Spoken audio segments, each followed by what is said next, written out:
आज के दौर में हम सभी मोबाइल पे इतना निर्भर हो गए हैं कि मोबाइल के बिना कोई कार्य पूर्ण ही नहीं हो पाता। ये बात कहाँ तक सत्य है? पर क्या हम सभी और हमारे बच्चे भी मोबाइल के आदी हो रहे हैं? एक दिन में कितने घंटे मोबाइल चलाना चाहिए? अधिक देर चलाने से हमारे शरीर पर क्या असर पड़ता है? जानने के लिए वीडियो को बिना स्किप किए पूरा देखें। यदि मेरे चैनल को अभी सब्सक्राइब नहीं किए हैं तो सब्सक्राइब करें और आप बेल आइकन को प्रेस करें। कई हद तक स्मार्टफोन ने हमारे काम को आसान बना दिया है, पर इसके कुछ फायदे हैं तो कुछ नुकसान भी हैं। जैसे मोबाइल से निकलने वाले रेडिएशन, ये रेडिएशन हमारे दिमाग पर भी असर डाल सकता है। पहले आपको ये बता दूं कि ये रेडिएशन, जिसे हिंदी में विकिरण कहा जाता है, और ये वातावरण में फैली एक एनर्जी होती है जो कि तरंगों के रूप में चलता है, और इन तरंगों को रेडियो वेव भी कहते हैं। और कुछ तरंगे हम इंसान के द्वारा भी बनाई गई हैं तो कुछ प्राकृतिक के द्वारा भी। जैसे कि सूरज की रोशनी में भी रेडिएशन होता है, लेकिन ये हमें नुकसान नहीं पहुंचा पाता है। ऐसा इसलिए कि वायुमंडल में मौजूद ओजोन लेयर इसे सोख लेती है और हम तक पहुंचने नहीं देती। मोबाइल से निकलने वाले रेडिएशन हमारे दिमाग में मौजूद सेल से कनेक्ट करने की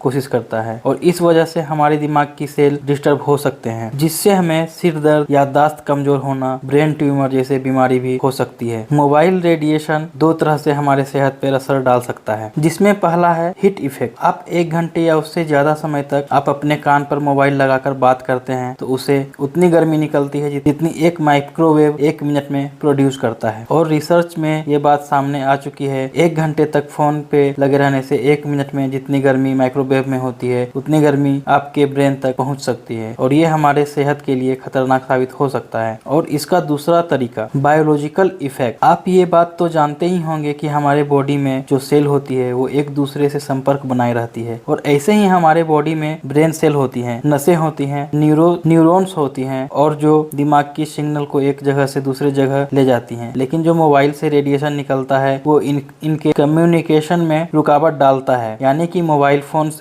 जो रेडिएशन निकलता है उनकी वजह से सेल के कनेक्शन में रुकावट पैदा होती है। टीवी के रिमोट, एक्सरे में भी रेडिएशन होता है। माइक्रोवेव में जो खाना पकाते हैं उसमें भी रेडिएशन से ही खाना पकता है या गर्म होता है। दोस्तों, मोबाइल इस्तेमाल करते वक्त हमारे शरीर में जो रेडिएशन की मात्रा होती है उसे स्पेसिफिक एब्जॉर्प्शन रेट यानी कि SAR कहा जाता है। SAR वो लेवल होता है जो बताता है कि हमारे शरीर कितनी मात्रा में रेडिएशन ऑब्जर्व कर सकती। हर देश की तरह हमारे देश में भी इसकी मानक तय है, जिसके अनुसार SRA लेवल 1.6 वाट पर kg से ज्यादा नहीं होना चाहिए। अगर इससे ज्यादा होता है तो यह हमारे सेहत के लिए हानिकारक साबित हो सकता है। ये थे फोन से हमारे मस्तिष्क में होने वाले दुष्प्रभाव। इसके साथ साथ हमारे शरीर के कई अंग प्रभावित हो सकते हैं यदि लगातार 3 घंटे या उससे ज्यादा देर तक हम मोबाइल पर लगे रहते हैं। जैसे रील्स देखना, फेसबुक चलाना, चैटिंग करना। हम घंटों चैटिंग करते रहते हैं और फेसबुक पे रील्स देखते रहते हैं, जिससे कि एक ही मुद्रा में हमारी गर्दन रहती है, जिससे कि हमारे गर्दन में दर्द हो सकता है। हमारी जो रीढ़ की हड्डी है वो सबसे ज्यादा इंपॉर्टेंट है हमारे शरीर में, क्योंकि पूरे शरीर का भार संभालती है। ये हमारी रीढ़ की हड्डी 33 हड्डियों से मिलकर बनी होती है। इसके बीच में एक खोखली छेद होती है जिससे स्पाइनल कोड, जो कि मस्तिष्क से गुजरती है, और वो पेट तक फैली होती है। ब्रेन से आए हुए सिग्नल्स स्पाइनल कोड के द्वारा हमारे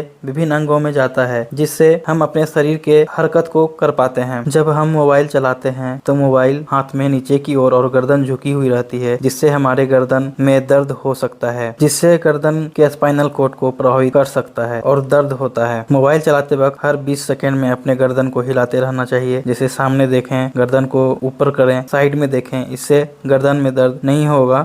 वीडियो अच्छी लगी हो तो चैनल को सब्सक्राइब करें, बेल आइकन को प्रेस करें और वीडियो को लाइक